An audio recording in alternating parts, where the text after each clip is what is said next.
10 ఏళ్ల long gap తర్వాత megastar Chiranjeevi నటించిన చిత్రం ఖైదీ నంబర్ 150. అభిమానుల నుంచే కాకుండా ప్రముఖుల నుంచి ఈ మెగా మూవీపై అభినందనలు వెల్లువెత్తుతున్నాయి. అగ్ర హీరోల నుంచి కుర్ర హీరోల వరకు అంతా చిరంజీవి పర్ఫార్మెన్స్ కు హ్యాట్స్ ఆఫ్ చెప్తున్నారు. ఇప్పటికే ఎంతో మంది చిరంజీవిని అభినందించగా తాజాగా ఈ జాబితాలోకి మంచు లక్ష్మి కూడా ఆ జాబితాలో చేరింది. చిరంజీవి 150 సినిమా చూసా, కమర్షియల్ ఎలిమెంట్స్ తో పవర్ఫుల్ మెసేజ్ ఇచ్చారు.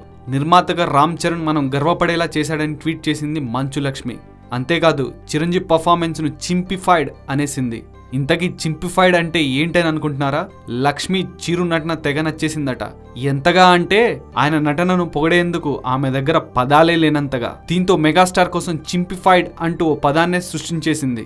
చిరు పర్ఫార్మెన్స్ తో చింపేశాడని దీని అర్థమట. మొత్తానికి మంచు లక్ష్మి రూపంలో మెగా ఖాతాలోకి మరో అభిమాని చేరింది.